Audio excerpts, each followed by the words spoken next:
Oh, Thomas, I forgot about that. Ingenuity, I believe that's the helicopter drone they're going to deploy, correct? Yeah, it is. It's actually pretty special because the atmosphere is very thin on Mars. So if it spins too fast, it'll just go spinning out of control. But if it doesn't spin fast enough for the blades, it won't take off. So they did a tremendous amount of research and development to get the spin rate on the drone just right. It's a pretty amazing piece of technology. Thanks, Thomas. And correct me if I'm wrong, aren't the blades pretty substantial? Once they actually deploy, aren't they something like 4 meters long? I'll have to look and see. I don't know what their size is. There was an article in the IEEE had posted a big article about this a couple months back and all the research and development that went into it. I'll check and see if they mentioned the size of the blades in there.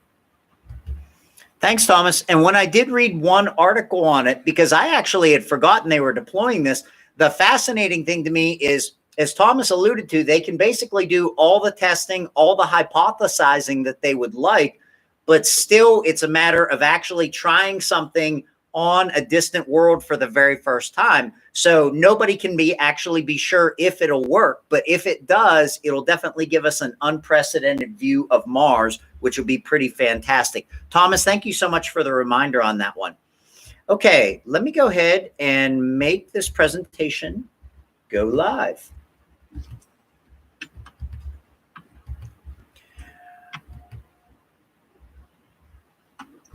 Hi, Dylan. I see you back there, my man. Good to see you again. All right. So first off, we're going to talk a little bit about Mars. And for those of you who took the Mystery of Apollo adult course last year, a little bit of a throwback here with a few new twists added in here. So Mars has long fascinated human beings, everybody. And once it started to be observed in the 1600s with telescopes, legends immediately grew of Martians. And so you can see some of the early drawings here on the right versus the actual real photographs taken of Mars on the left. And you can see what became dubbed canali. And this is kind of interesting. This is from an Italian astronomer, Giovanni Ciparelli. And part of the reason that there was an alien belief was just a mistranslation. People didn't actually know Italian. So the word was canali, which actually means simply channels in Italian. But people automatically assumed that it meant canals. And so they had lots of fanciful ideas that maybe there was a race living on Mars, but Mars was drying up. So they were essentially irrigating the polar ice caps to try to bring the water to more equatorial regions. By the way, for any of you who are interested in completing the question sheet, it is posted in the Google Classroom under week 6. I think there's about 16 questions there. It won't be for the Mars part. We hurried through that last week, but it will be for the part on close encounters of the 4th to 7th kind. Now, some modern satellite images are a little more difficult to explain away. I would argue that what you're seeing here is probably one of the most famous and controversial images from all of NASA's history of exploring our inner solar system. This was first photographed by Viking 1, and this became dubbed the face on Mars. So we're going to talk about the Vikings a lot, and just so you know, it was actually a successful orbiter-lander combination. So we had orbiters continue to go around Mars and send back amazing satellite images, but we also had 2 landers that functioned as weather stations. So initially, NASA released this to the public because at the time, these images were released to the public just about as soon as we received them. And we're going to see it's not that way anymore. There's been a significant delay with more recent Mars probes. But you can see it does look somewhat like a face. And some people have even alleged that they could see what they believed was an Egyptian headdress here.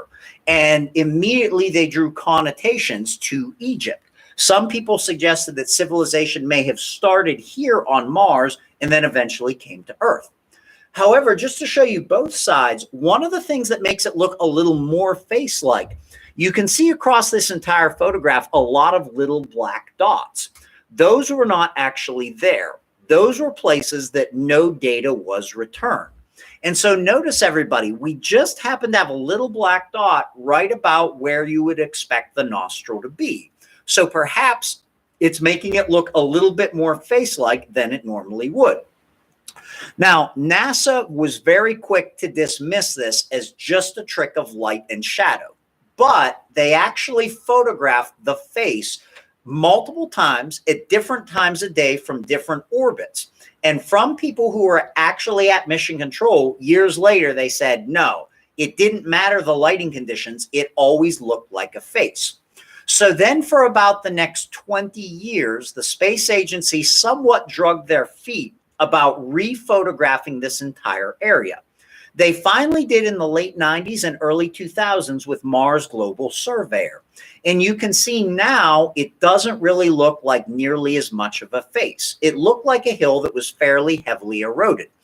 But it's not quite that simple. And I've mentioned this book before, but if you really want to learn more about the Martian face than you ever have or ever would want to, check out the book Dark Mission by Richard Hoagland and Mike Barra. And they devote about 3 entire chapters to the face. Even when NASA released these pictures, they somewhat got caught manipulating the pictures a little bit. They intentionally released them at lower resolutions, or they would release them at a different aspect ratio than the original image.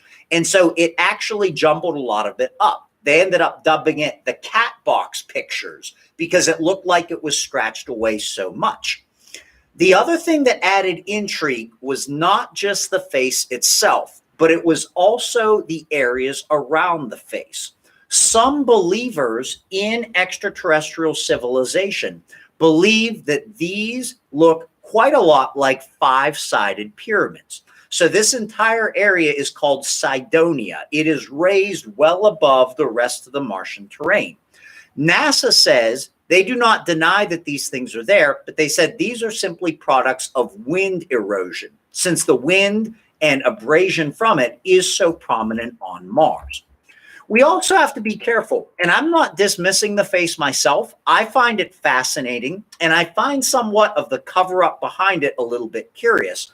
But we also have to be careful in these cases, everybody, that our minds don't fall victim to pareidolia. So this is another quote-unquote face that was found just by a regular person like you or I back in 2011 through Google Mars. So it looks like the side profile of a heavier set balding man with a large ear. So here's the ear. Right here would be the chin. There's maybe a mustache, the nose, the eye. And even believers in extraterrestrial life simply dismiss this as a landform. So would an ancient civilization really try to make a gigantic monument to a heavy-set balding man? Probably not. So this might just be a case of pareidolia. So we just have to look at all these with a little bit of a grain of salt. There could be things there that are really, really intriguing, maybe even a chance of it being from an ancient civilization. But our minds, because we're always trying to make shapes and patterns, sometimes could pick up things that are really just natural landforms. We also have quite a debate on vegetation on Mars. Some people believe around polar regions. And keep in mind, some of these polar caps, they used to think that they were purely dry ice or frozen carbon dioxide. But astronomers now know at least the northern polar ice cap is mostly water ice. And so we have these images that look very, very similar to how satellites would photograph vegetation here on the Earth. But officially, these are streaks of dark sand that are cascading down lighter colored sand dunes. Here's another picture, and this is interesting. This is not actually a forest on Earth. If you look up at the top of your screen, MGS, that stands for Mars Global Surveyor. Once again, this was an image taken right around the polar regions. Now, part of what frustrates me, I don't want to be skeptical. There are brilliant men and women working at NASA. There are hardworking engineers and scientists. And sometimes I get a little bit nervous asking questions about these things because it can almost come off a little bit insincere, disrespectful. But sometimes the actions that they have done are so unscientific that it gets incredibly frustrating. So at the left, you see a genuine picture that the Opportunity rover took in 2004 of a rock on Mars. When people saw the picture, they thought, oh my gosh, that looks exactly like a fossilized crinoid. So I took a lot of college geology, in fact, way more geology than astronomy. And I got to know crinoids pretty well. They were pretty common out in marine settings. So you can see a crinoid fossil from Earth on the left. And then in the middle, you can see the photograph that was taken on Mars. Now you might think, well, wow, did Mission Control give Curiosity commands to drive a little bit closer, take more pictures of it? Did scientists get in on this and start to debate? No, not only did they not do that, but NASA just happened to pick this exact rock and this exact spot to test out their RAT, their rock abrasion tool. And so they took what some people believe was potentially a fossil, and they just absolutely ground the thing into dust. Matt, no problem at all. Just really glad you could be here. Now, here is one of my pet rabbit holes that I absolutely love. And for those of you that did read the article that I had published in Phenomenon magazine, this is more what it was about. Is there a chance that the red planet is substantially more habitable than we've been led to believe? So what we see here, everybody, is a side-by-side from one of the original Viking landers. On the right, we have the original image that seems to show a predominantly blue sky. But then within a few hours, NASA said, no, wait, we made a mistake, and the recalibrated image is shown over on the left. And ever since then, we've been given heavily red images. Now, there is an urban legend that at Mission Control for the Viking, a man who nobody could identify went around to the different stations and switched the image on the monitor from blue to red. It certainly makes for a really good story, but I don't know how somebody could actually go to a monitor. It's not like there's a button that says blue or red and they would just switch it. What we do know for sure, though, is the original image is on the right. The recalibrated is over there on the left. Now, how we get these images color-wise is a little more complicated than originally meets the eye. They are not necessarily sending up full color cameras on all of these space probes.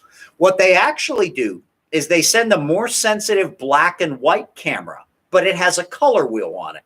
So they'll photograph it through the red filter, then through the green, then through the blue, and then they combine them to actually get the colors. So it's fairly complicated. And what they have to do is they have to have some type of color standard.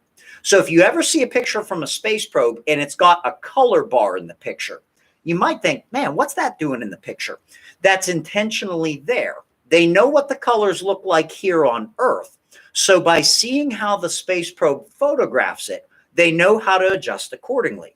So what we can see here, everybody, this is from the Spirit rover, and this is basically called a gnomon, like spelled like a garden gnome. This was basically a sundial to tell what relative time it was. And here is how the colors looked as photographed on Earth. We have blue, red, green, and yellow. But one of the concerns with these pictures, everybody, in the ones where you can actually see the color gnomon, the colors have been all messed up. Blue on Earth became pure red on Mars. And so it turned out that at least 2 different studies have been done on these photographs. And the scientists investigating it didn't speculate why, but they basically said for some unknown reason, NASA was artificially jacking up the red light levels in these pictures. We also have some photographs taken where we have what very clearly does look like a bluish atmosphere around Mars. Now, keep in mind, nobody is denying that there is an atmosphere there. That is proven. But officially, it's only 1/150th the thickness of Earth's and is primarily carbon dioxide. And so what's happening now, everybody, over the years is NASA has now started to trend back in the other direction. So at the right, you can see some original Viking imagery, but now when they've reposted it, it now looks a lot more blue and a lot more true to the original. So Why might this be happening?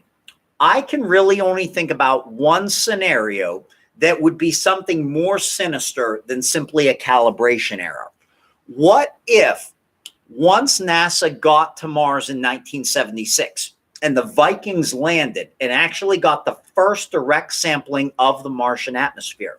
What if they were shocked to find that the air was actually a lot thicker, a lot more Earth-like than they had been led to believe? Would they actually announce that to the world?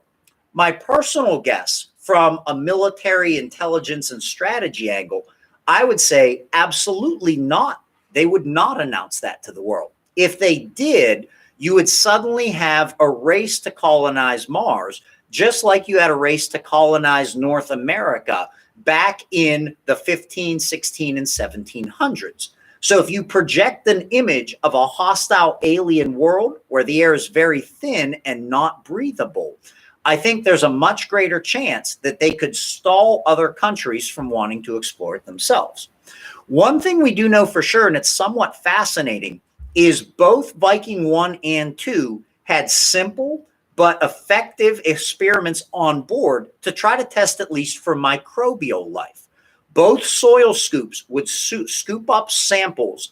They would add water to it in an experiment container, and both detected a byproduct of nitrogen gas, which would usually be produced by the bacterial action of microbial bacteria. And so they came out later and said, well, there could be a lot of abiotic, meaning not living explanations for that.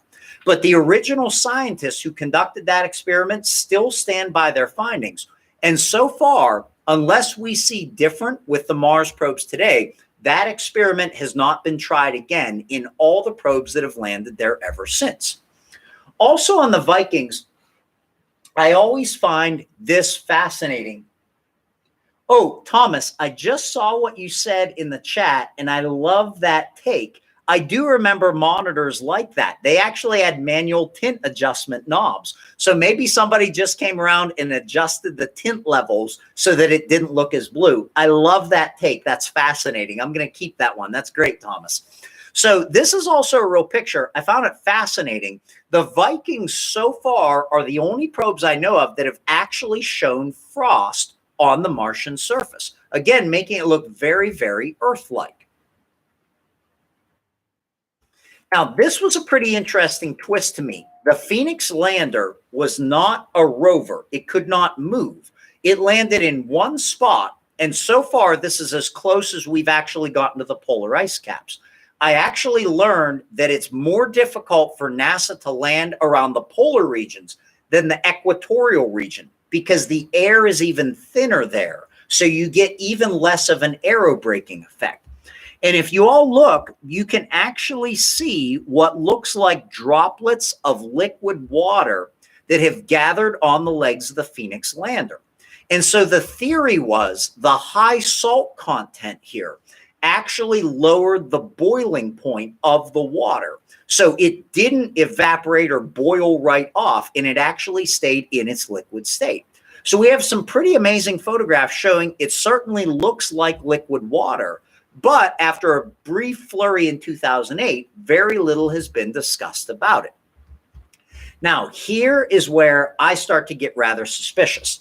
A lot of people assume that what we as the public see is actually live. It used to be that way, but it's not that way anymore. In fact, it hasn't been that way since 1996. So the man you see at the right is a scientist named Michael Malin, and he runs Malin Space Science Systems. And they actually made the camera for the MGS in 1996. And for some reason, and I still cannot believe that NASA went along with this, but they basically agreed that the photographs taken with that camera are first the proprietary right of Malin Space Science Systems. They get to look at them first, and then at some point later, whether it's days, weeks, months down the road, they're finally released to the public. And so part of me thinks, why would they ever agree to something like that? But I also think, you know what? That also makes a very, very good cover to make sure that these pictures are well vetted before they ever actually get out there to the public. So there are a number of surface anomalies out there that have been photographed on Mars. Some of them clearly are pareidolia, some maybe not. So I'm just going to throw some of the funner ones out here, and you can decide on your own. Oh, Cloyd, I just saw what you wrote in the chat too. That's a great point. There are anaerobic bacteria, so we shouldn't make the assumption that all of them have to actually take in oxygen. Even here on Earth, we have anaerobic environments like around deep sea vents where we have very hardy extremophiles surviving. That's a great point, Cloyd. So this one was photographed by Spirit over the rim of a crater. It became dubbed the Martian Bigfoot. And even if it is just a rock formation, it's pretty interesting to me how delicate it actually looks. You have these narrow prominences kind of sticking out over it that have never been obliterated by impacts over time. Now, this one so far has not been adequately explained. This is from 2013. This is from the Curiosity rover, and this just became known as the knob. And so it looks exactly like the hitch off of a truck trailer. And there it is, just sticking right up out of the rock. Now, I thought to myself, that's phenomenal. What are mainstream scientists saying about it? And the only explanation they could come up with is that there are other metal inclusions in these rocks that might be more resistant to weathering. So the rest of the sandstone wears away, and you've got these metal pieces sticking out. The only problem is, if that were the case, everybody, we should see some of them elsewhere in the picture. We should see some glinting metal, and we see none at all. Also notice we don't have anything in the image for a scale. We don't have any pieces of the rover. So NASA officially said this is only 2 centimeters high. And that might be the case. But I've also seen anytime something really anomalous is photographed, it's almost just like a shoot from the hip instinct to say, well, yeah, it looks weird, but it's super duper small. And we can never be totally sure about that. Now, this one was rather interesting, and I personally got very frustrated by what I saw as the lack of scientific method. This was photographed in April of 2013 by Curiosity, and it looks like a bright jet shooting up out of the ground. And if you take a close-up look at it, everybody, notice it looks like more than just a reflection. The bottom looks flat, and it seems to be shooting upwards.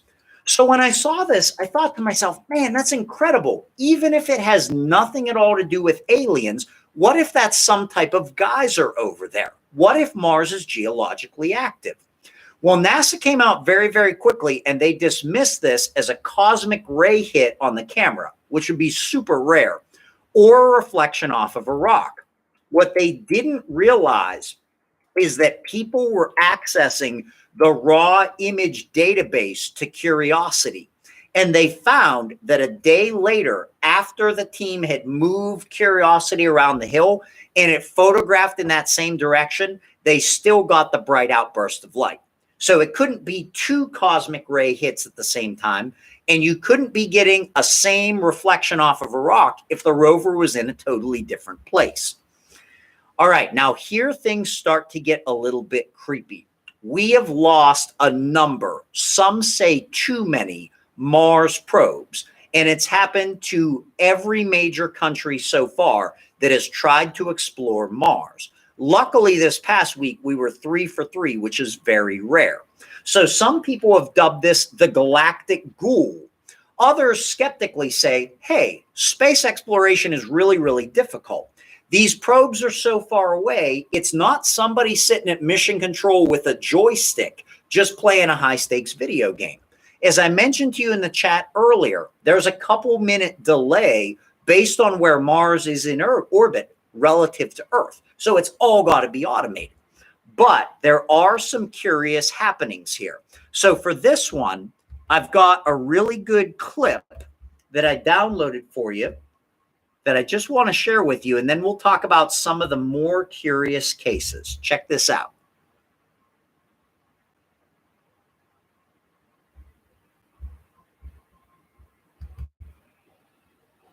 Maybe check it out.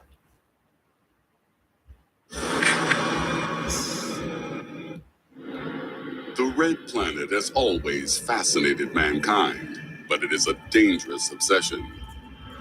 To date, over half the missions to Mars have failed. T-minus 20 seconds. December 11th, 1998.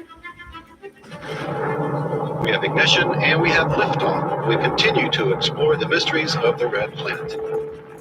A Delta II rocket carries NASA's $125 million Mars Climate Orbiter on the first leg of its journey to the red planet.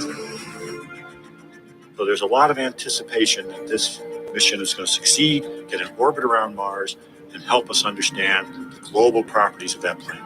On September 23rd, 9 months after its launch, the probe begins to decelerate as it enters Mars's orbit and disappears behind the red planet. We expect it to be out of communication as it breaks around the far side of the planet. It's a period of nervousness, though.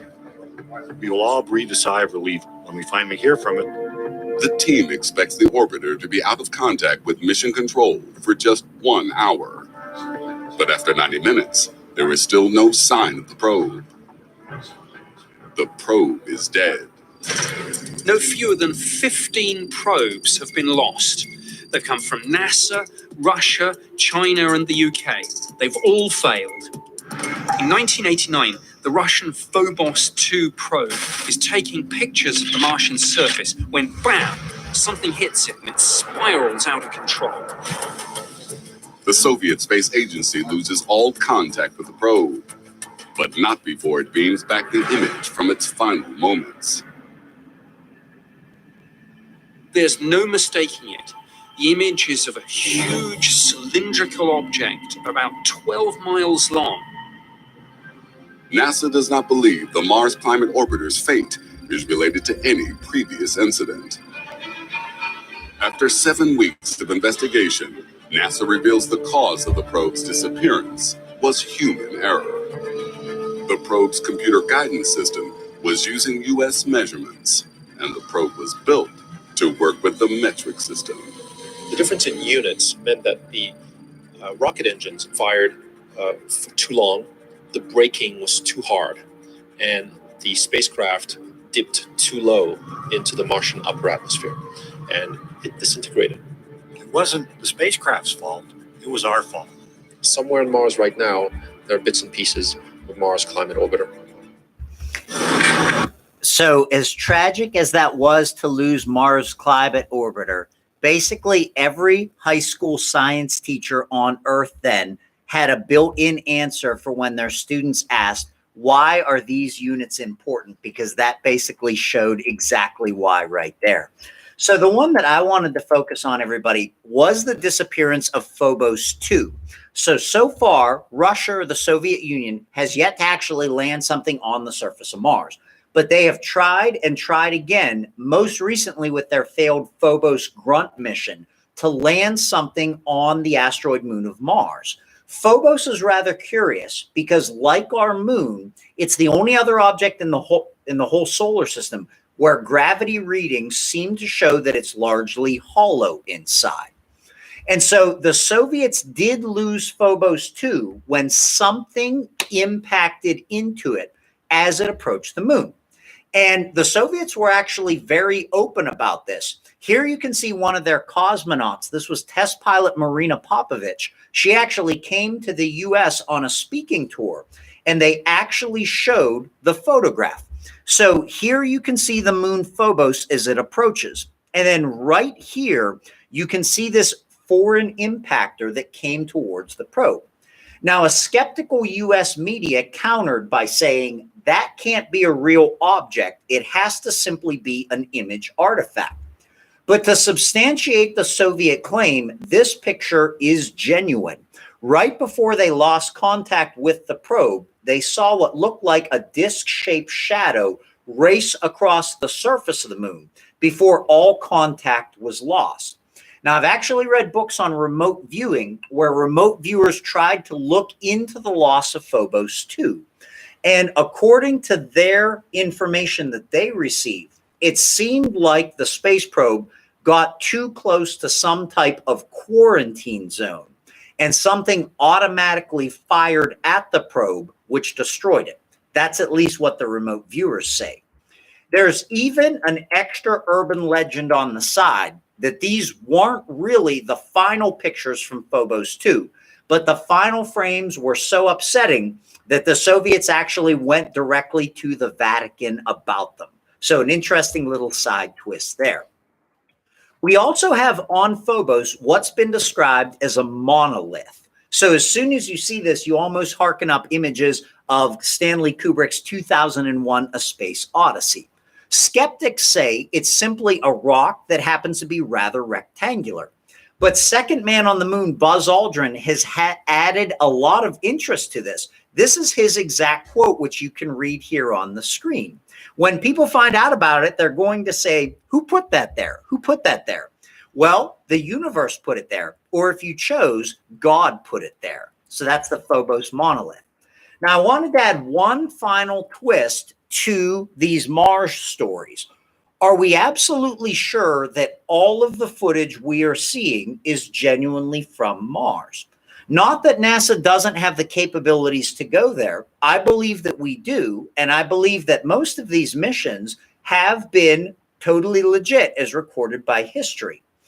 But due to some of the anomalies in some of the photographs and some of the accounts from people involved with the space agency over the years, some people have started to ask, is there a chance any of this has been simulated here on Earth? So if that would be true, I think it would have to be done here on Devon Island. This is actually the largest uninhabited island on Earth. It is very highly secure, and the only thing that is there is a NASA practice rover facility. And you can see, judging by the color tone and the landforms of the island, it does look quite Mars-like. So here you can see some photographs of some NASA rover prototypes that have been tested on Devon Island. Now, I still wouldn't put too much into it, but I do find this account really fascinating. And I'm going to preface this by saying most of what people see in Mars photographs, I do think is probably just a case of pareidolia. But this was kind of interesting. This was photographed on the surface of Mars, and right away people spotted what looked exactly like a little squirrel or maybe a lemming. And there's a zoomed in view right there. And what's really curious to me is on the left, you can see a photograph of a lemming that only exists on Devon Island, Canada. And notice they look almost identical to each other. So just one twist to kind of throw in there, is there a chance that some of this has been simulated? Not because we can't get to Mars, but maybe there's far more on Mars than us as the public know. You may have just seen just a couple weeks ago, the former Israeli Minister of Defense came out publicly and said the United States already has an active base under the surface of Mars, and it's actually a collaborative base with an extraterrestrial civilization. So that wasn't just on some conspiracy website. That was actually Israel's former Ministry of Defense. All right, so it took me about an extra 35 minutes, but we finally wrapped up week number 5. Does anybody have any questions or comments or anything to share before we jump headlong into week number 6? Oh, Matt asked something good in the chat. What do you believe is more likely, life on Mars or fake pictures released to the public? I think the big challenge is what type of life on Mars might we have? I am nearly certain that we have microbial life on Mars at least. Even on the outside of the International Space Station, they have actually found extremophiles living out there. And so I think that life is absolutely resilient and very, very hardy. So I think it's nearly certain we do have at least microbial life on Mars. Now, in terms of life beyond that, I still think there's a decent chance. I am fascinated about stories about civilization actually starting on Mars and eventually working its way here. I'm not sure if it's actually true or not, but I think the overall theory makes sense. Probably one of the most interesting takes I've read, again, comes from remote viewers. They actually attempted to remote view Mars thousands and thousands of years ago. And here's the scenario they described. They said Mars had a near miss by an asteroid or comet. It didn't actually impact, but it came close enough that it actually grazed the atmosphere. And what this did, everybody, if you can see my screen, is it made a standing wave that went around the planet, collided with itself at the other pole, came back around, bounced off itself, and over and over. And with each collision, it actually knocked more of its atmosphere off into space. And so if you read a lot of extraterrestrial literature, if you're into remote viewing or you're into accounts from earlier civilizations, a common theme is that it actually started there and came here. Now, are the face and the pyramids that we see actually relics from them, or is it just a form of pareidolia? There I'm more on the fence, but I do find it kind of curious how the space agency sort of went out of its way to avoid rephotographing those areas for over 20 years. And then when it finally did rephotograph those areas, it got caught somewhat manipulating the images. Ice droplets have been found throughout Mars. The polar regions are definitely ice. They also have had more recent space probes actually dig into the soil, and they actually found that there's what we would call permafrost right underneath the surface. There's so much that's intriguing about Mars. I just remembered I've got one more clip for you from, I love this guy. If any of you have ever seen Secure Team on YouTube, it's this dude named Tyler, and Tyler gets super into everything. And I just love his passion. But how this one starts out, everybody, is actually with what could have been a recent volcanic eruption on Mars that very, very quickly got dismissed. So I've got to play this for you. This is Secure Team. Check it out.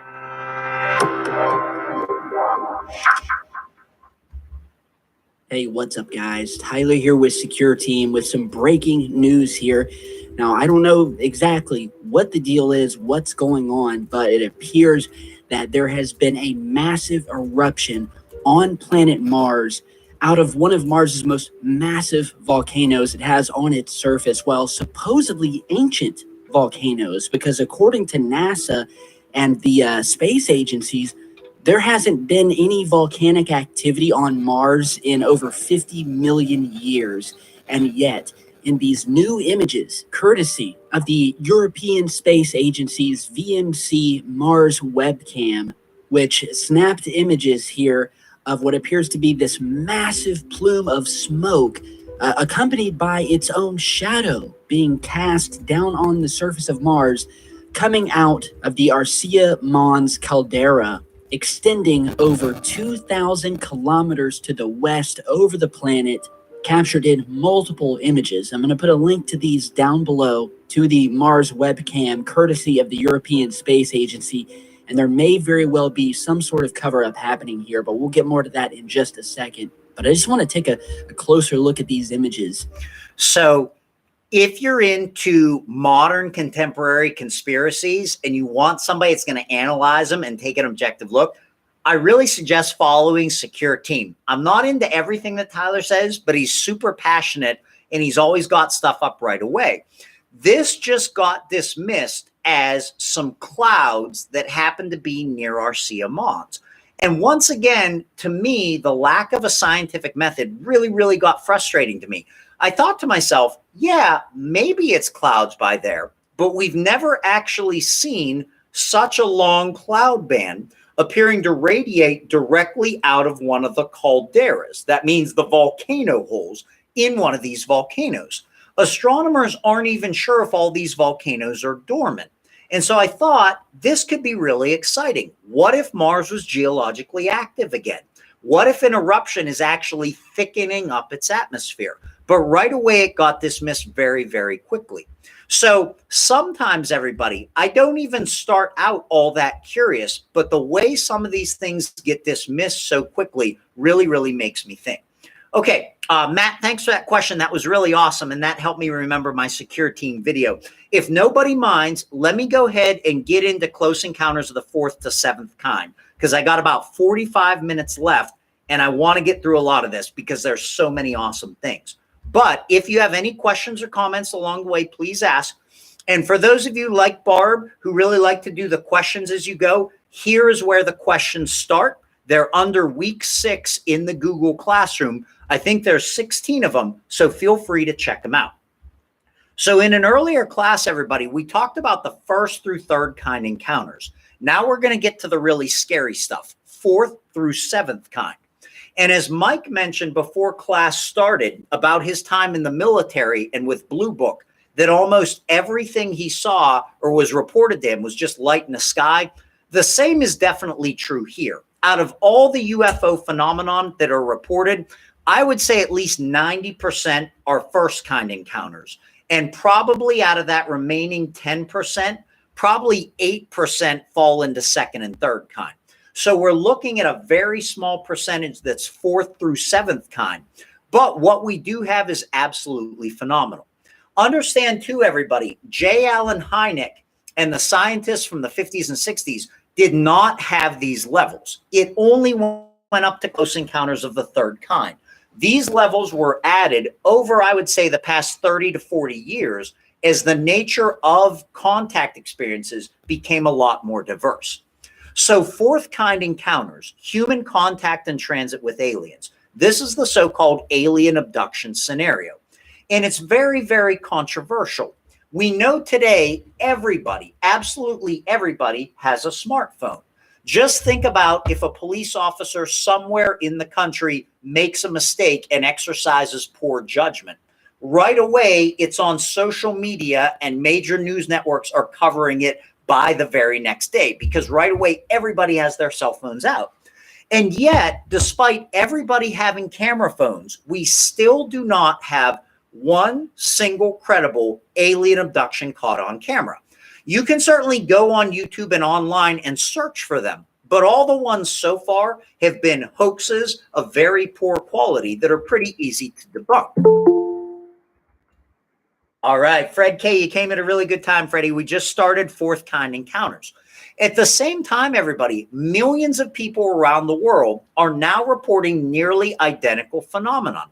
And a lot of it is coming from still developing countries where for many decades, they simply didn't have access to news of the rest of the world.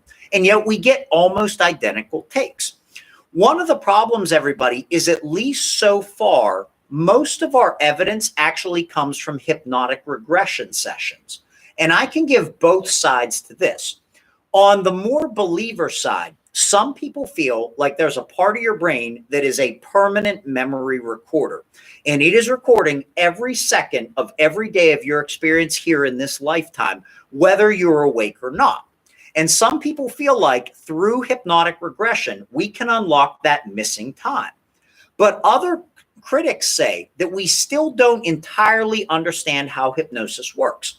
And if a hypnotist asks questions in somewhat of a leading fashion, it can cause somebody to remember an event that did not actually happen to them. So let's talk about some of the more credible cases. The first abduction case to really make it in the mainstream media in the United States was the 1961 abduction of Betty and Barney Hill. And this remains one of the most credible cases to this day. So take a good look at Betty and Barney. Now, the image you see on the left are an actor and actress that played them in the recreation of a movie called The Interrupted Journey. But in the middle photograph, this is actually the real Betty and Barney. So probably not what you would originally think of when you think alien abductees. Skeptics would like you to believe that anyone who's ever reported an alien abduction was either drunk, on drugs, crazy, looking for fame, looking for money. And most of these people, everybody, are just regular, everyday people. In fact, a lot of them had no prior interest in UFOs. Even during the few cases I've got through MUFON, where I've had to interview abductees, very few of them actually want to come out publicly with it. In fact, a lot of them show symptoms very, very similar to spouses that would report physical abuse, and they don't want anybody to know about it. So Betty and Barney Hill were a very, very regular couple. Betty was a career homemaker. They raised a family. Barney was happily married. He worked a steady job his entire life. They never had any trouble with the law. And really, aside from being a mixed race couple, which was pretty progressive for the early 1960s, they were just regular, everyday people. But one night when they were coming home from a weekend trip to Canada, when they were near the White Mountains of New Hampshire, something totally out of the ordinary happened. They were driving down the road, and in the sky they saw a bright light, which at first they assumed was the planet Venus. Good assumption. As they were driving, though, they noticed that this bright light appeared to be following them. So then they simply assumed it was an airplane that was traveling in the same direction. Again, very reasonable. But finally, everybody, curiosity gets the better of Barney, and he pulls the car off the road, reaches into the glove box where he's got a pair of binoculars, and gets out to look at the bright light. And to his shock, he sees an elliptical object with bat-shaped wings on it and a row of windows on it. And in the windows were black silhouettes of figures looking out. He screams to Betty, "Start the car, they're coming to get us." He jumps back into the car, and they both recalled hearing a beeping sound, not unlike a microwave oven, and they totally blanked out. When they came to, their car was farther down the road than they remembered it being. When they got back home, they saw the trip, which they made frequently, took about 2 hours longer than it normally did. They also noticed on their way into the house, the paint on the hood of their car had been peeled off or baked off, like there was a heat source very, very close to their car. They had weird aches and pains all over their bodies and a series of nightmares over the weeks that followed.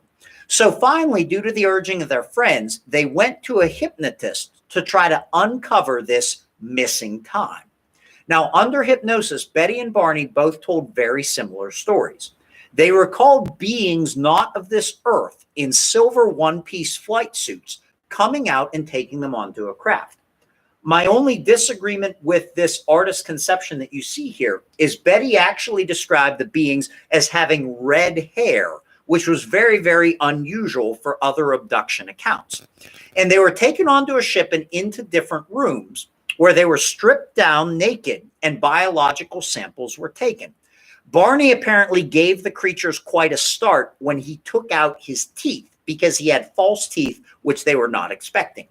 Now, Betty's experience was far more painful, and this part I don't actually share with my regular classes, but she described a very long needle being inserted through her belly button, and she said that she felt great pain, but as soon as one of the creatures put its hand over her head, suddenly she felt no more pain. Now, the reason this is unusual, everybody, is in the early 1960s, no such medical procedure existed here on Earth. But now, decades later, there is a procedure called amniocentesis. For women who are pregnant, it's very high risk, but doctors can actually insert a long needle through the belly button to sample amniotic fluid for advanced genetic testing. So I find it interesting that Betty described a medical procedure that didn't exist in the early 1960s, but it does now. So then Betty and Barney were given their clothes back and they rejoined in the main room. Now, maybe at this point, it's sounding exactly like any other alien abduction story that you've ever heard. But here's the neat twist with this one. They both recalled under hypnosis seeing a book on board. And they asked the leader if they could have the book as evidence of their trip. And apparently the leader was actually going to give them the book. But then the other being said, no, you can't do that. If you give that to them, then people will know that we are real and we exist. So apparently as somewhat of a consolation prize, they then flashed up a three-dimensional star map around them, like what you would see in a modern Star Wars movie.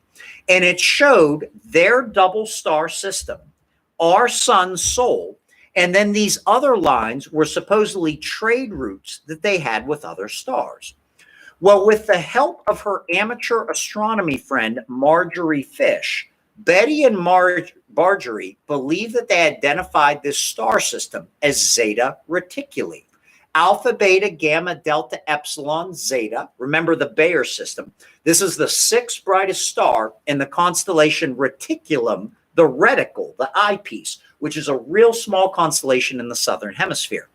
Quick shout out to Marjorie Fish. Like me, she's actually a graduate of Juniata College, and she just died just a couple years ago. I actually saved her obituary in the Juniatian magazine.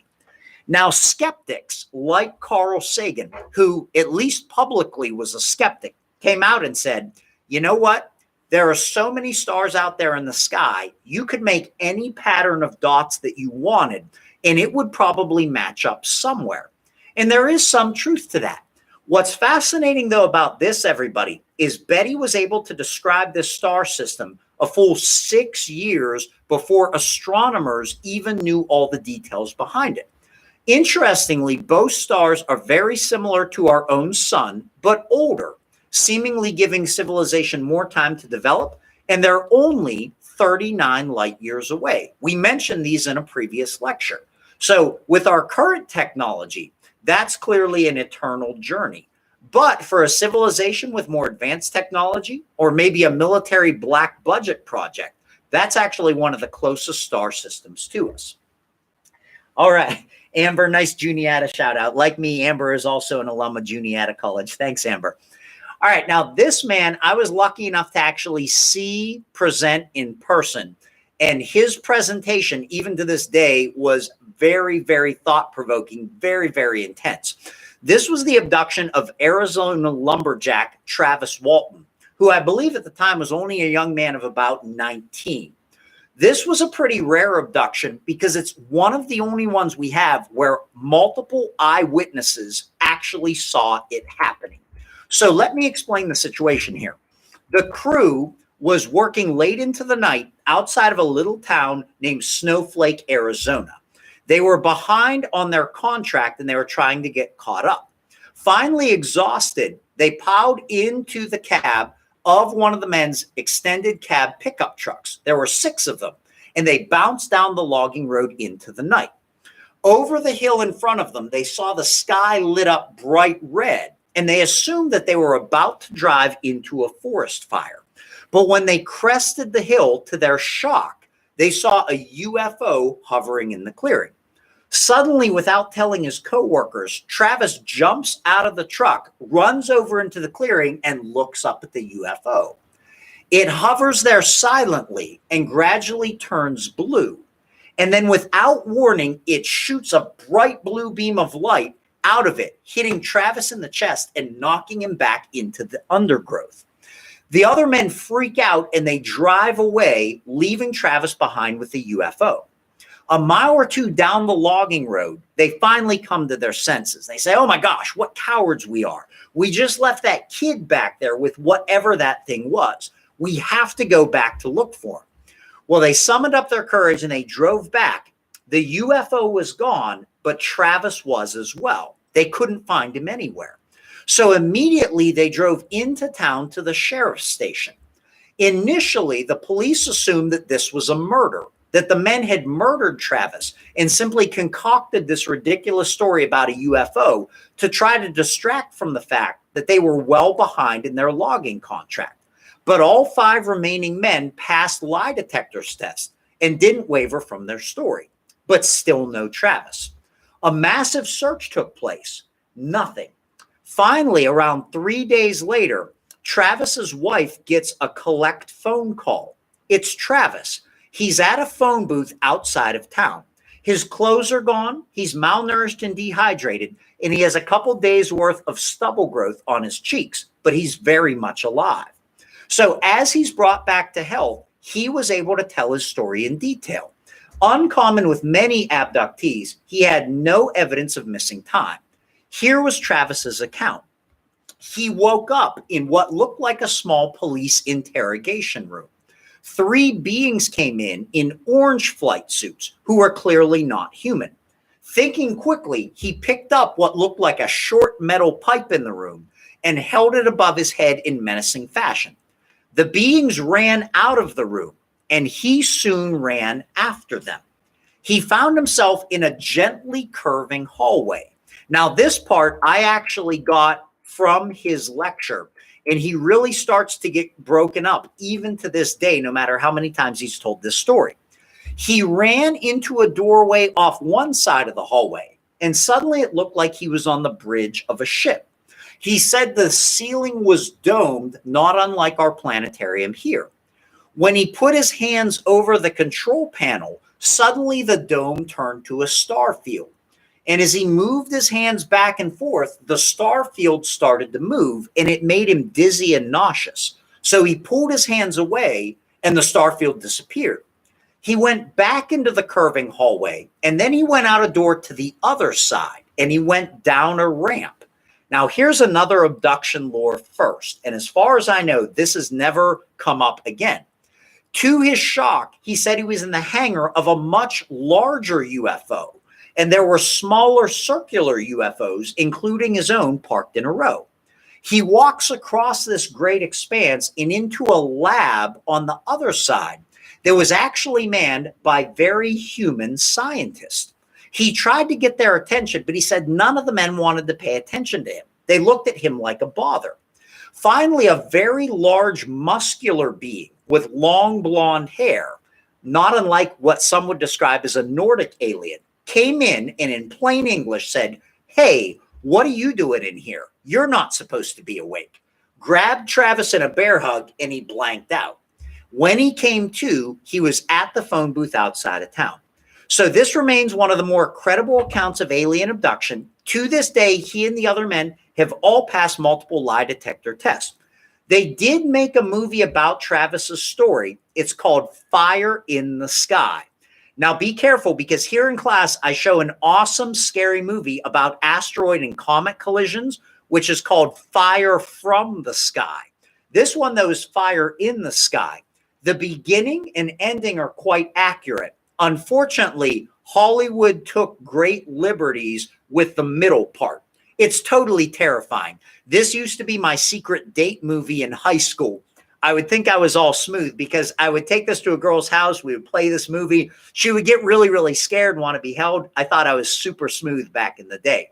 But the whole middle part of the movie was not actually real. Hollywood redid that part. But if you want to see one of the few terrifying depictions of gray aliens, check it out. It's called Fire in the Sky. All right. So what's fascinating to me, everybody, is we start to get into fifth kind encounters, is notice how the notion of alien beings is changing. From the 50s to the 70s, there are more positive accounts with human-looking Nordic aliens.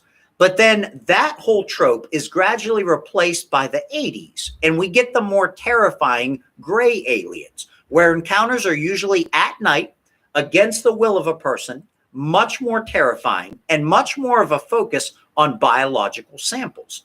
Unlike Nordics, which seem to use actual speech, everything with grays appears to be telepathic. And just to throw some more wild cards in the mix, as we learned 2 weeks ago, we also have reptilians, robots, or androids, or avatars. We have some other ones mixed in as well.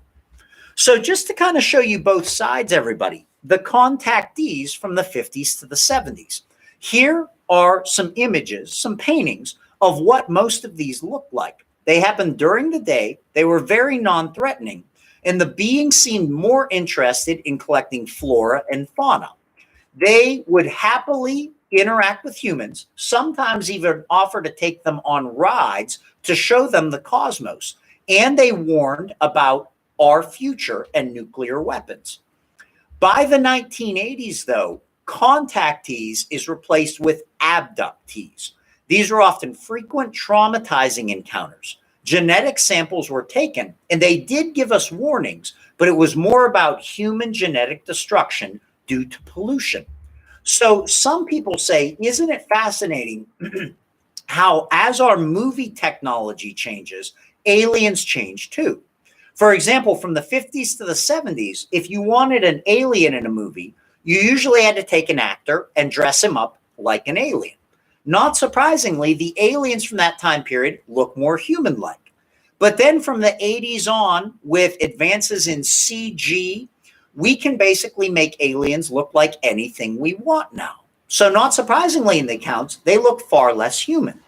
Also, isn't it interesting that the aliens always seem to warn us about our deepest fears as a civilization? From the 50s to the 60s, it's the Cold War. Aliens are warning us about nuclear war.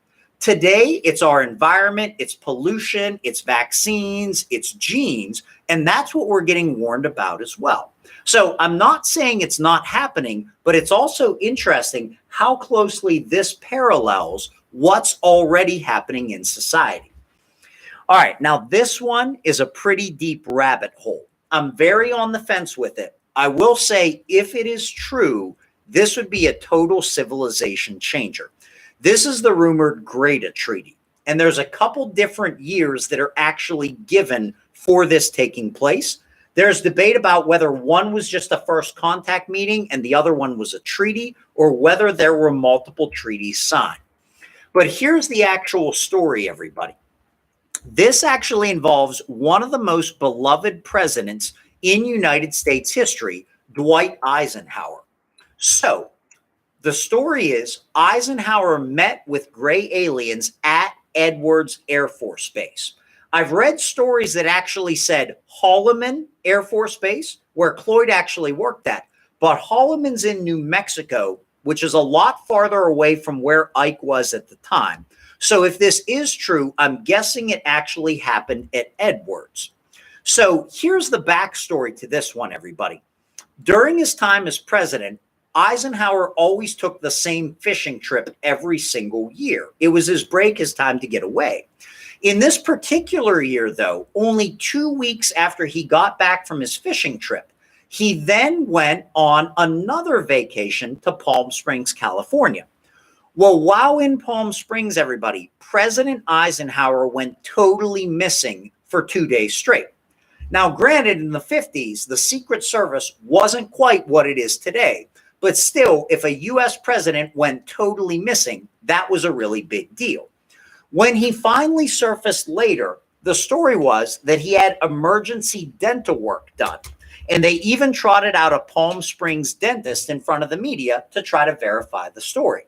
But over the years, accounts have come out that even though he was in Palm Springs, he was secretly taken to Edwards Air Force Base. And I wanted to Google map it here for you. They're only about 2 hours apart from each other. So what allegedly happened there? Supposedly, he signed a treaty allowing the United States to receive extraterrestrial technology. Remote viewers have also tried to look at the Greta Treaty, and they confirmed that it did happen. They claim that there were 2 UFOs that came in, one landed, and a ramp opened. The other stayed above it in somewhat of a sentry mode. Ike went on board with 2 of his own representatives and sat down in very tiny chairs with representatives from this other civilization. Supposedly, they liked Ike because he seemed very, very strong, but the men beside him, the humans, started to freak out. But according to the viewers, the beings put up their hands and they suddenly got calm. So there's nothing like a free lunch. Even though the U.S. was given this technology, it came at a great cost. Supposedly, they had to keep the extraterrestrial presence on Earth a secret. And they also needed to look the other way while a small amount of humans were temporarily borrowed or abducted and then later put back. But as the legend goes, the Greys violated this treaty very, very quickly. Not only was the technology we were given not nearly as good as promised, but we found out to our shock they were taking far more people than they were supposed to. Interestingly, prior to this treaty, another civilization supposedly contacted the United States and did not offer us any technology, but offered to help us more with our spiritual development. And this, the United States was not interested in. They were only interested in the technology. Now, this sounds like a totally fantastical story, and hopefully it is. Hopefully one president or a group of people would never betray not only our country, but our entire civilization. So I've looked for some circumstantial evidence to support this.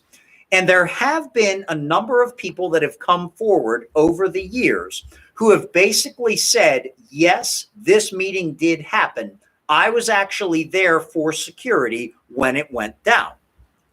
We also have a very, very compelling quote from Supreme Allied Commander General Douglas MacArthur, only, it should say, a few years later.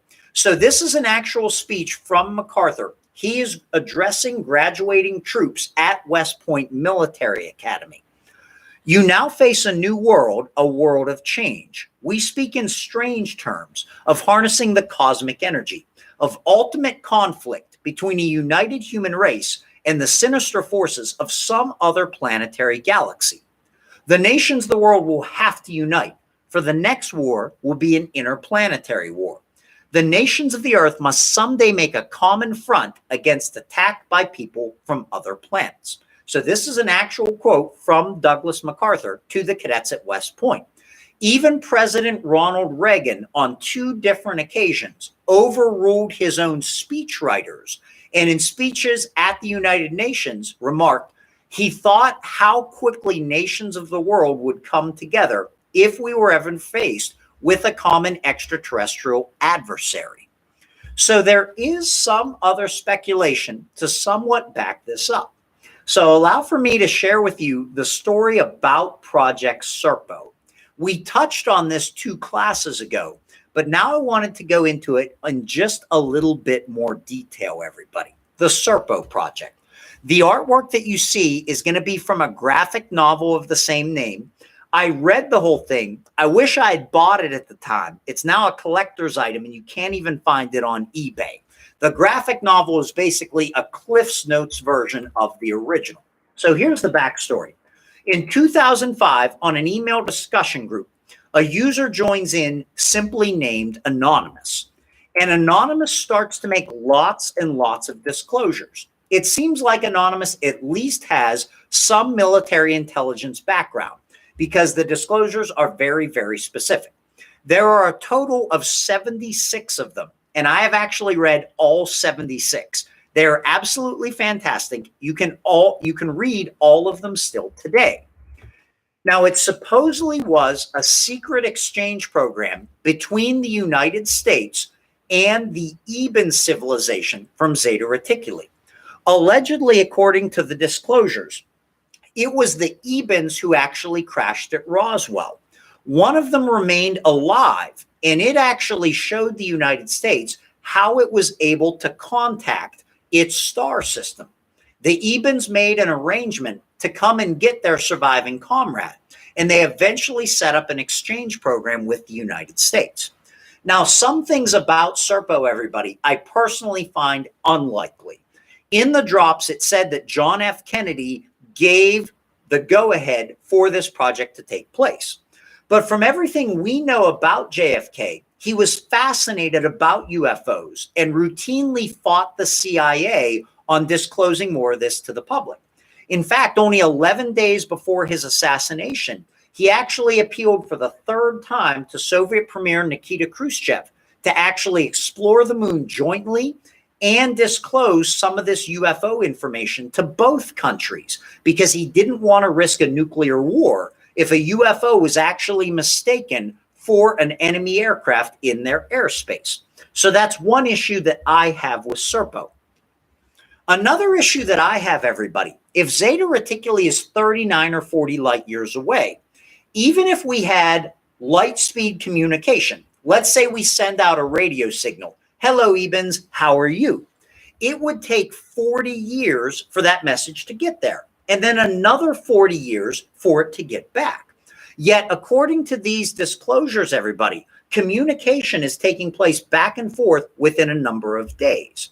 So understand, if this is real, it presumes there has to be some type of faster than light relay system, which so far is unknown to physics, unless we were communicating through some type of wormhole.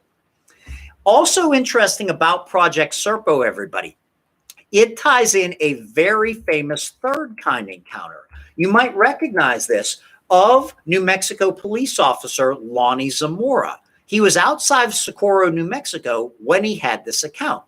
The disclosures tie this in. They said this was actually the Ebens trying to coordinate a location at Edwards Air Force Base, but they got the wrong coordinates and they temporarily landed here instead. Keep in mind, though, the Zamora sighting was 64, and the Greta Treaty supposedly took place earlier than that. Now, as the story goes, the military took 12 volunteers and they sheep dipped them. Sheep dipping is a term that's sometimes used in the military to mean basically their IDs were totally eliminated. They targeted people who had no husbands or wives, no children, no surviving family members.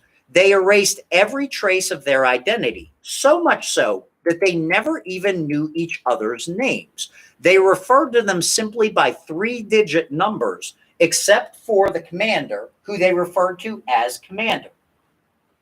Andrea, that's a phenomenal question. As far as I know, no other countries are officially starting space forces, but if you believe in black budget projects, there have long been rumors that nations of the world are basically collaborating together. In fact, one of my favorite Area 51 stories doesn't involve aliens at all. But there are consistent accounts of people going into large rooms at Area 51 where they remarked that scientists from every country of the world were working together and using translators to speak to each other. And I love stories like that, and I find them somewhat uplifting because I think to myself, maybe there's a chance that all the heartache and bloodshed that we see on TV, maybe some of that is just on the surface. And at much deeper levels, different groups of people and countries are truly collaborating together. So the Serpo group leaves for Serpo. 12 of them left. One of them dies in transit during some type of hypersleep. They get to this planet, which was supposedly very desert-like and averaged around 140 degrees Fahrenheit. And they lived there for many, many years. They struggled to coordinate a time to come back with the United States, so they actually ended up staying longer than expected. Out of the 12 who went, it seems like around 7 actually came back. The legend goes that 1 died on the way to Serpo, 1 died on Serpo, and then 3 chose not to come back at all because they had adapted to the Eben way of life. Now, it might just be a fantastical story, but it is fascinating how closely, everybody, this parallels the very ending of Steven Spielberg's famous Close Encounters of the Third Kind. What we do know for sure is there was a high degree of secrecy on set. The actors were never allowed to take scripts with them. They were never even allowed to see the entire script at one time. And NASA actually wrote Spielberg a 20-page letter urging him not to actually go through with putting this movie out to the public. So for those of you familiar with the movie, at the end, a number of humans, including the legendary Flight 19 pilots that were lost in the Bermuda Triangle, come off the ship with some gray aliens. And then a new batch of humans goes on board to continue the exchange. So as I mentioned earlier, both stars are very sun-like. They seem somewhat likely for there to actually be a civilization there.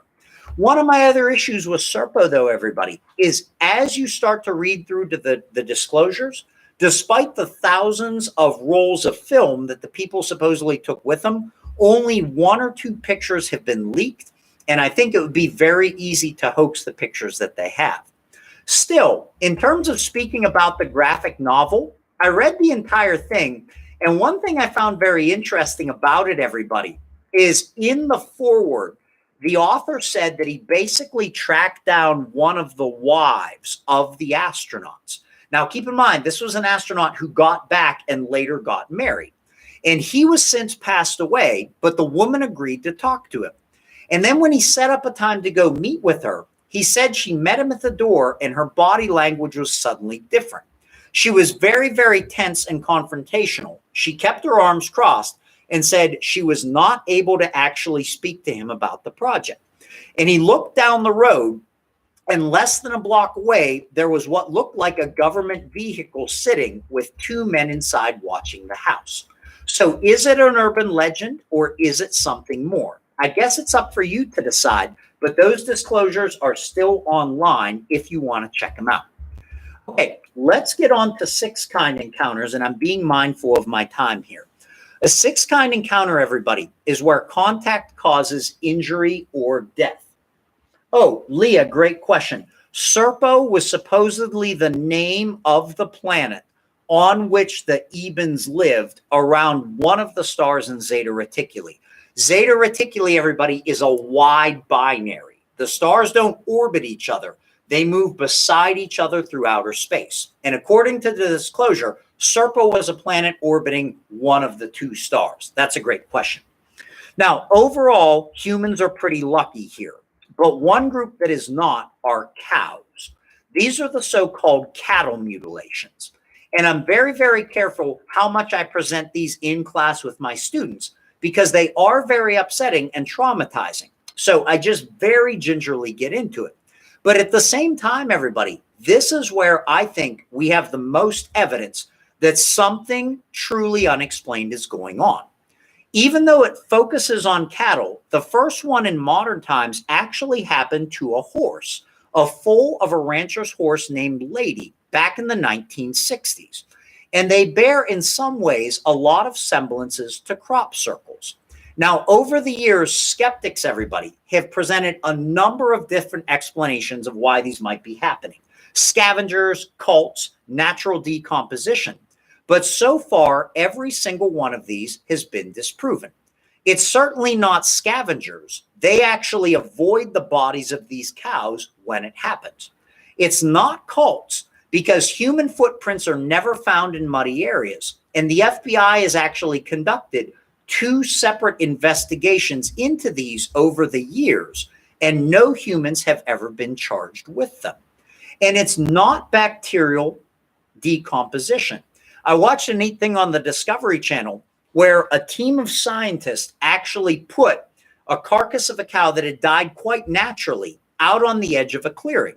They kept cameras on it for 24 hours a day. Predators came up to it, munched at it, and gradually the bacteria did start to work their way through the skin. But that's not at all what we see in a genuine cattle mutilation. As you can see in this first picture, the skin will be entirely removed from one part of the body. Nothing else will be touched. Also, it doesn't match predation because odd things are missing that predators wouldn't target if they had perfectly good meat there. The ears, the eyes, the tongue will be missing. The entire digestive system or the reproductive tract will be missing. Every single drop of blood will be absent from the body, but it will be nowhere on the ground. The body also stays limber for days at a time. Rigor mortis never sets in. In areas that are particularly muddy, not only are there no footprints, but the animals will be partly sunken down into the ground, as though they're dropped from a great height. Animals in the herd will avoid the body. If it happens on a reservation, Native Americans simply say it's the work of the star people, and they're to be trusted, and they quickly bury the body. Also, if you look up close at some of the margins of the tissue, we see what are called black peppercorns, and this would not happen through natural decomposition. This is where the tissue is actually turning to carbon or charcoal, like a high heat cauterizing cutting tool, like a laser is actually being used. So it's a genuine phenomenon that we don't have any natural explanation for today. They're absolutely terrifying. They're cattle mutilations. The media doesn't cover it anymore, but they continue to happen every single year. Now, this, everybody, was a real watershed case. Even though this is a little bit after the Roswell crash, at this point, most of the government is still relatively open and fascinated by UFOs. That all changes with the death of Kentucky Air National Guard pilot Thomas Mantell. A UFO was tracked over Kentucky, and Mantell, along with 2 other pilots, were scrambled in their P-51 Mustangs. They took to the air in pursuit of the UFO. It climbed above 25,000 feet, which is basically the operational limit of the P-51s. Mantell's wingmen peeled off and returned to base. Mantell, though, continued to climb after the object. The transmissions became more sporadic, and the last thing they heard was Mantell radioed back that the object was metallic and huge and it had people on it. His plane eventually plummeted back to Earth and Mantell was killed. Now, the government had to respond because they had just lost an experienced Air National Guard pilot in pursuit of a UFO. But all of their mainstream explanations were even more questionable.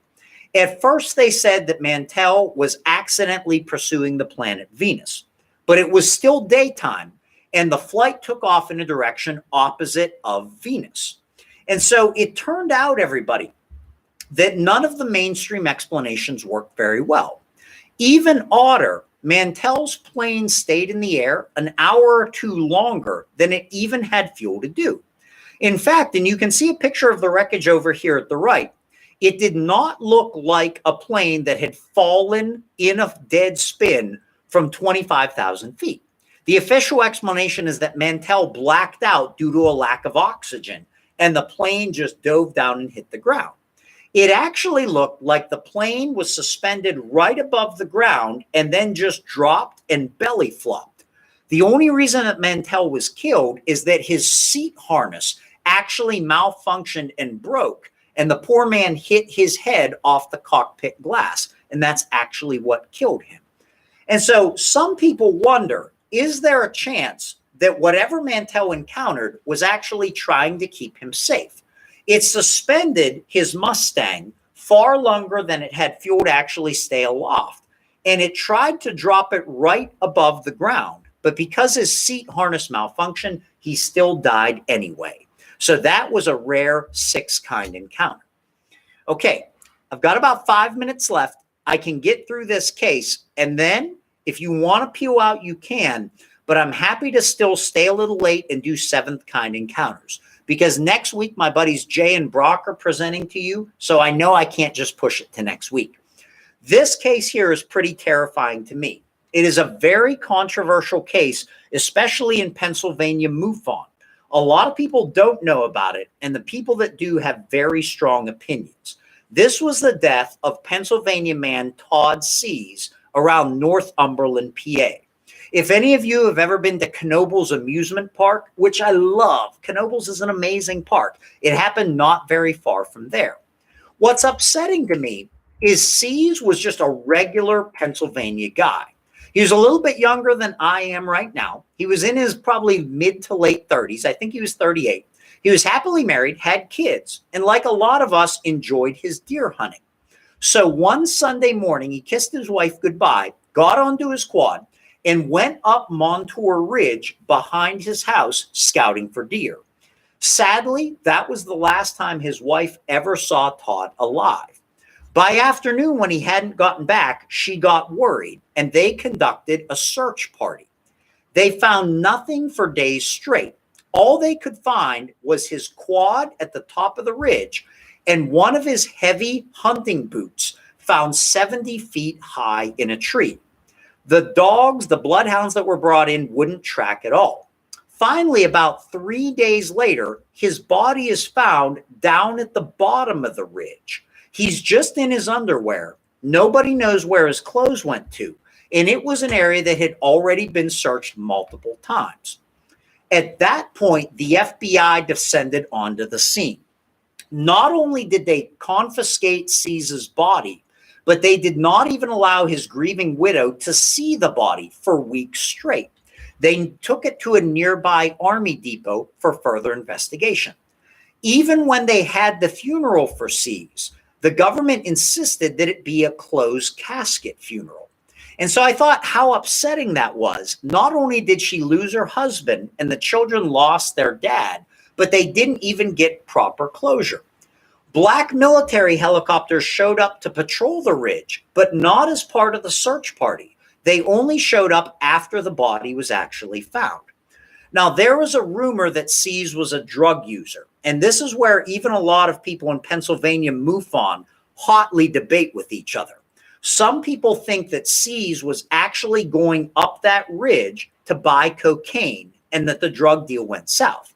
Now, I have never bought nor tried drugs in my life, but I think it's unlikely that you would ever want to meet a drug dealer on a Sunday morning up on the top of a wooded ridge. Now, you might think, well, this sounds like a weird missing 411 case. And if you don't know about that phenomenon, check that out or talk to me about that in a future week. But how does this relate to UFOs? Well, nearby farmers and fishermen on the Susquehanna all said that same morning they saw a brightly glowing object hovering over Montour Ridge, and it pulled something up into it. The police initially said that Seas was a drug user, but his toxicology reports all came back negative, and so they had to retract that.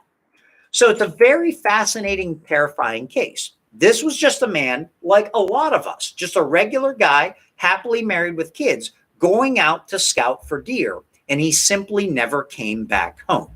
So for those of you familiar with the missing 411 phenomenon, it does bear a lot of the same similarities. We had a random disappearance. The bloodhounds wouldn't track. The body was later found in an area searched multiple times. There was no trauma to the body.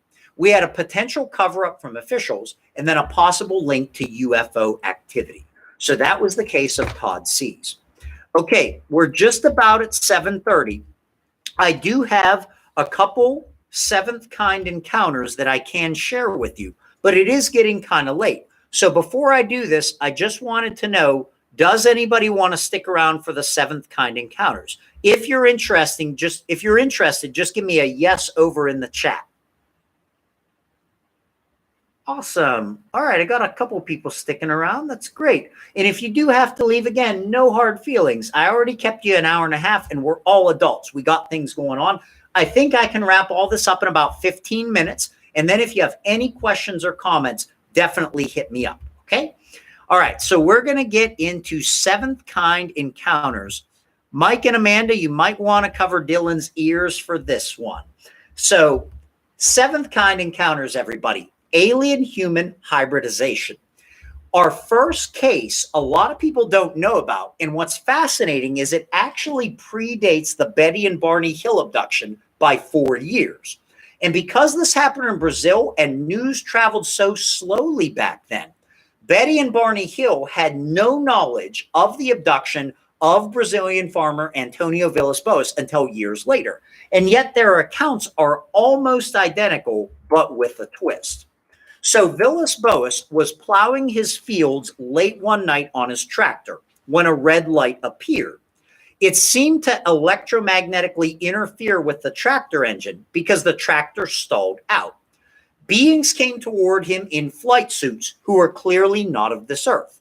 They overcame Villas-Boas and took him onto their ship. Now, I have seen skeptics say, come on, this is just some peasant farmer. What would he know?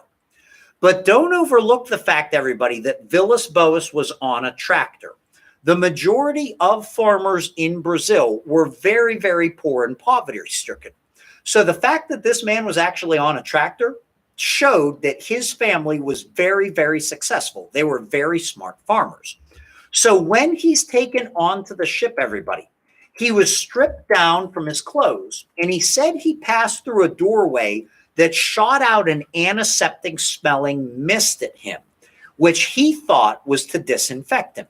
He was put into a room that he said was very well lit, but he could see no actual lights, which is very consistent in many abduction stories. Now, here's the twist that we don't see in many other stories. He said a blonde or red-haired female extraterrestrial was led into the room who was also completely naked. He said that her body looked very, very human, but her face was cat-like, yet she was still quite beautiful.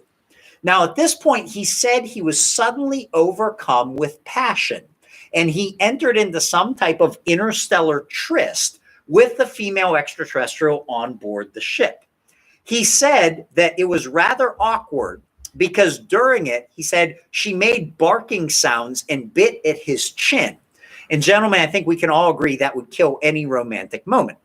But he said as she was leaving, she looked back at him, rubbed her stomach, and pointed up at the sky, which Villas Boas took to mean she would have their baby in the stars. He was then given his clothes and led off the ship. And he recalled being quite irate about this. He remarked that he basically felt like he was used like a good stud horse and then released. But Villas Boas held to his story till his dying day. He became a well-respected lawyer in Brazil, married an Earth woman, and later had 4 children. And I always find it fascinating, the similarities between this and the Hill abduction, even though they were 4 years apart in totally different countries, and neither party knew about the other. Now, some abductions that are far more terrifying are those from Betty Andreason. There is a book in the Altoona Public Library I took out one time and could never finish. It was called The Watchers, and it was simply her hypnotic regression sessions with her hypnotherapist. She was also a very good artist, and she included her own drawings. The very first time she was taken, you can see a painting of it at the top, was actually in front of her own family.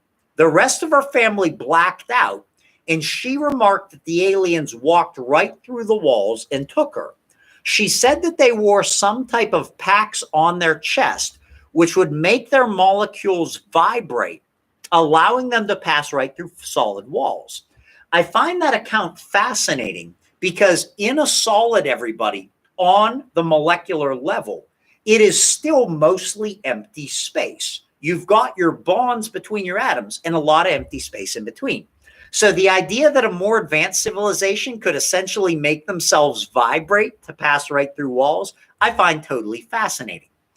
And what's very, very gripping and compelling about her cases, everybody, a lot of them take on a very religious connotation, and there's quite a lot about hybridization by merging between 2 cultures. Many of her accounts, she often reports seeing beings, fetuses, inside basically containers where they're developing. And she can tell that they are part human and part something else. But for me personally, everybody, the drawing that I just show you is hands down her most terrifying account. She reported being in a museum where there were humans in glass cases, and they were not dead, but they were in some type of suspended animation. And she remarked seeing people from all cultures of the world in many different time periods of dress. And she remarked it was almost like a zoo or a collection from a collector. And they were basically keeping humans at different stages from different cultures, from different races. I absolutely found that account fascinating. So if you do go to the library and you take out The Watchers and you can get the whole way through it, you're way tougher than I am. Now, a pretty terrifying, Claudine, Teresa, that's a great question. I don't believe his wife has ever tried to get the body exhumed. I think it was actually taken to Letterkenny Army Depot, and that's where it was kept for a couple weeks. And I think the whole experience was so traumatizing that they've never actually pursued it further, but I don't actually know. So if you want to look it up and you can find any updated information, that would be great. We also have a very popular History Channel show, UFO Hunters, that got canceled after 3 seasons, likely because of an episode that they had about hybridization. Now, understand at the time, everybody, it was on concurrent with Ancient Aliens, but it actually had higher ratings than Ancient Aliens. The ratings were incredibly high. It was its highest ranked show. But they had a very controversial episode about the Dulce base. So I'm sure a lot of you are familiar with the lore about Dulce, New Mexico. Supposedly underneath Archuleta Mesa, which lies partially on a Native American Indian reservation, there is at least a 12-level military base, a deep underground military base where genetic experiments are done. So the team found a number of things which were absolutely fascinating. Number one, and I still remember this, they found evidence by talking to farmers that some cows seem to be pre-selected or tagged prior to a cattle mutilation. Farmers could run a black light, a UV light over their hides, And some of the hides would actually show a bright color, like a dye was put on them. And later on, those are the ones that showed up mutilated. But where things got really intense is where New Mexico State Trooper Gabe Valdez came forward. And he actually showed pictures of a fetus that was found in one of the cattle mutilations. So this was found in a female cow that was pregnant and got mutilated, and the fetus was found left behind. Now, I assure you, I don't talk about this with my students. This is only in my adult course. And what was terrifying and fascinating is it had the hide of a cow, but it seemed to have the head of a human. Now, just to better substantiate this, if you are ready to see it, if not, turn away, I can show you some stills from the episode. There's Gabe Valdez. The man in the dark sunglasses is Bill Byrne. I've presented with him a number of times at MUFON conferences. And here are some additional pictures of the fetus that was actually found inside the cow. Now, maybe initially you're thinking to yourself, come on, Jim, this is really, really unscientific. It was probably just a deformed fetus. And I've seen a lot of skeptics actually suggest that. It is not the case. They actually did DNA testing on this. It was taken to a lab, and what they found is it was part bovine DNA and part human DNA. This was actually real. In fact, it actually led to multiple state legislatures banning animal-human hybrids. And I wanted to pull this news article for you just to show you. When was this canceled? 2010. When did all of this legislation pass? 2010. Is that really a coincidence that multiple states moved to ban alien-human hybridization in the wake of that UFO Hunters episode? So they finished the season, but Bill Byrne said later on, the Dulce episode is the one that really got them canceled. We also have, speaking of correlation around the world, these are terrifying to me. These are called wise baby dreams. So I made sure to put a picture of Baby Yoda to soften the blow. This is a phenomenon shared by women all around the world, including developing nations where they had never heard about this phenomenon from other people. They recall being pregnant within their first trimester. And sometimes the women have not actually been in a relationship with any men. And sometimes, and this is only detail I would give to my adult class, the women are actually virgins. Their hymen layer is still intact, which is a thin membrane that is always broken when a woman has her first encounter. So this is actually a phenomenon that some might call a virgin birth. They have not had any relations, but they are pregnant. But always towards the end of the first trimester, they have a very traumatizing dream. They then wake up, there's a spot of blood on their sheet, and the next time they go to the doctor, they're reported as having a miscarriage. The baby is no longer there. But they consistently have accounts where they later have dreams about being on a spaceship, and they recall being handed a baby to hold. They can tell right away, mother's instinct, that the baby is theirs, but it's not entirely human. It's partly something else. They report that the babies are very intelligent. They can communicate with them almost immediately. And they're being told to hold the babies because the civilization raising them can't impart any emotion like us humans are able to do. So is this a real phenomenon, or is this just a psychological consequence of a postpartum depression with women? So it's a very upsetting and somewhat unnerving phenomenon, but it is documented. These are usually called wise baby dreams. And finally, just to kind of end on a more campy note, this is an urban legend, and it's scary, but it's also a little bit intriguing because it seems to blend accounts from demonology, ufology, abductions, missing time, the works. This is the phenomenon of black-eyed kids. Leah, I see you wrote something awesome in the chat. I'll check it out in just a sec, I promise. This is my last case I'm going to do. So imagine being home alone late at night. You're watching TV, you can't sleep, and all of a sudden, At the door, you hear a knock. Not expecting anybody, you cautiously go to the door and flick on the front porch light. To your shock, you see two children standing side by side, dressed in modern clothes when any kid should be home sound asleep. They look fairly normal except their eyes. Their eyes are pitch black. You crack the door open just a little bit, wanting to help the children, but something is still very unnerving about them to you. But they try desperately to get inside your house. First, they say they need a drink of water. Then they say they need to call their mom or dad. They don't have a cell phone. Something just strikes you as odd, so you don't let them in.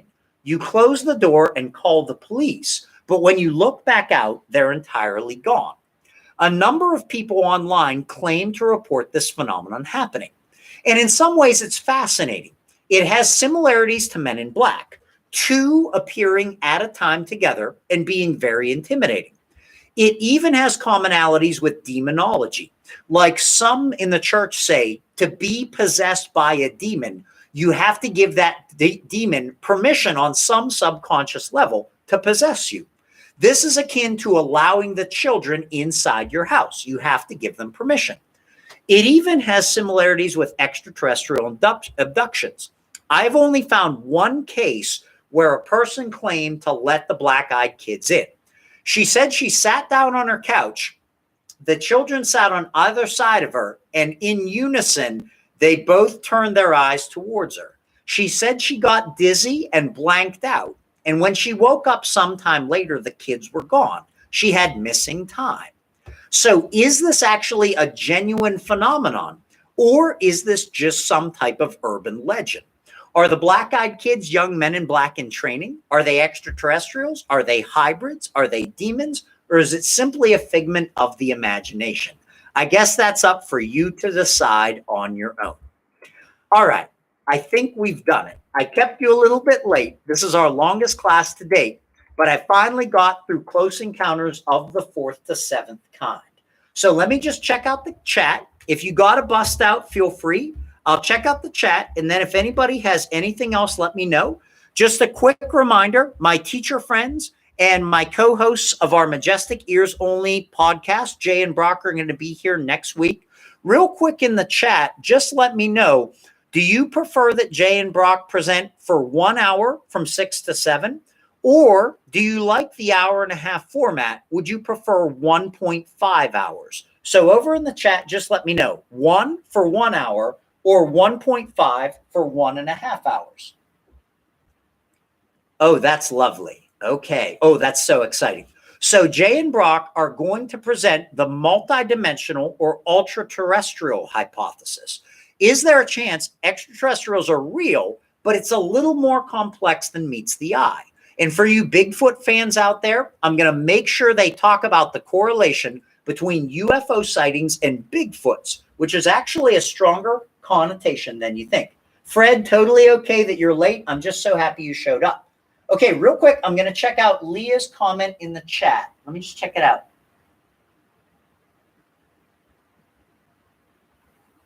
Leah, that is fascinating, and I certainly do hope that they are just dreams, and I'm really glad that you're comfortable enough to share that with us. Just understand you're totally not alone. It is a common phenomena that women all around the world experience, and I agree with you. I certainly hope it's just dreams. I myself have had a couple dreams about extraterrestrials that have been somewhat similar, and initially they're very upsetting. And I think to myself, is it actually a genuine thing? Is that's why I'm so interested in UFOs? Or chicken or the egg, do I simply think so much about UFOs and aliens that then I have dreams about them? So thank you so much for being brave and sharing that in the chat. I really appreciate it. And just know that you're not alone. A lot of people have very similar experiences. Fred, I never knew that about the Amityville Horror House. I would love to see the picture. If you can find it, just shoot it my way. My co-hosts Jay and Brock are way, way more into Amityville Horror House. I think we had an episode on it, but I would be fascinated to see that. Oh, Nick, I can share the hometown market story. It's really good, but I feel like I talked too much already. I will share it unless anybody else has anything cool they want to share first.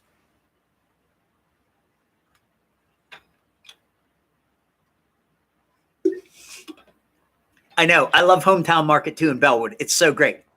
All right. Let me share an alien abduction story that happened for you over in Bellwood. And hopefully this does not change your opinions on Hometown Market, which are absolutely awesome. Now, this actually happened to my brother-in-law, his first wife. So my brother-in-law is an awesome dude. Love this guy. And he is married to my sister now, but he was married before my sister to his first wife. And so here's a story that they shared. And it just goes to show that some of these things, everybody, can potentially happen closer to home than you realize. When his wife was very young, she, her two sisters, and their mom were going down Route 865 from their home down into Bellwood to the market. Their shopping trip went well. They got everyday great value and well-priced meats like you would expect to get at Hometown Market. On their way home, it was late afternoon. Their mom was driving, daughters are in the car, and all of a sudden, out of nowhere, they saw a bright flash of light in front of their car, and they blanked out. As they continued to drive, for some reason, they noticed it was suddenly dark outside. When they got home, their dad came running out of the house furious, yelling at the mom, asking why it took her 4 hours to just go shopping down at Hometown Market. Stunned, the mom and the girls got the groceries out of the car, and they found that everything was now room temperature, and the ice cream was entirely melted. And so I asked Kenny, I said, man, I said, did your ex-wife or her sisters or her mom ever want to undergo hypnotic regression to look at that missing time? He said, no, never. He said they never wanted to know what actually happened. And a curious twist to that is their one son, I like him, great young man, everything like that. But on his hands, if you can all see my camera, right here, he's got a scar. Now, if it was just on that hand, you could say, well, he's a young grown boy. Boys get scars all the time. The weird thing is he has matching scars on both hands, right between the thumb and pointer finger. He can hold his hands up side by side, and they're identical scars right there. And so I've always found that account fascinating because, number one, it happened very close to home. Number two, it happened to multiple people that I know. And number three, like a lot of people who have these experiences, they simply did not want to know. So if any of you have had any similar experiences, don't ever feel embarrassed or ashamed, and don't think that it's wrong if you don't want to share these with other people. They can be deeply personal, and most of the abduction cases that I've had through MUFON don't actually come in as a close encounter of the fourth kind. As I'll talk about in weeks 8 and 9, it actually starts as just a simple first kind encounter. But as you meet with the witness and you start to talk to them, it's like peeling off layers. And then they share with you that they've had sightings their entire life. And then they share with you when they were young, they remember waking up and seeing a space person in their room. So this is how it tends to happen with a lot of people. Nick, thank you for reminding me. I know I promised you that story and I hadn't shared it yet. Thank you for asking. Whew, boy, it's getting late. I'm once again going to be in trouble. No, just kidding. My wife is super chill. She's cool with this. Anybody else have any questions? I will say I do have a Michael's Rewards coupon that expires here in about an hour. So I've got a $10 coupon that's burning a hole in my pocket. So if nobody has questions, that's cool because I can definitely sneak out and get to Michael's before it closes. All right. Well, thank you for being here, everybody. You guys stayed so long. It was amazing, and it made me feel so great. I hope you enjoyed these stories. I hope if you logged in early, you really enjoyed Mike sharing his experiences in the military and on the tail end of Project Blue Book. You all were amazing. I'm going to post this YouTube video and the entire presentation to Google Classroom if you missed any. And don't forget don't miss next week, everybody. My buddies Jay and Brock are going to be talking about cryptids and UFOs. It's going to be absolutely awesome. Have a great night, everybody. Peace.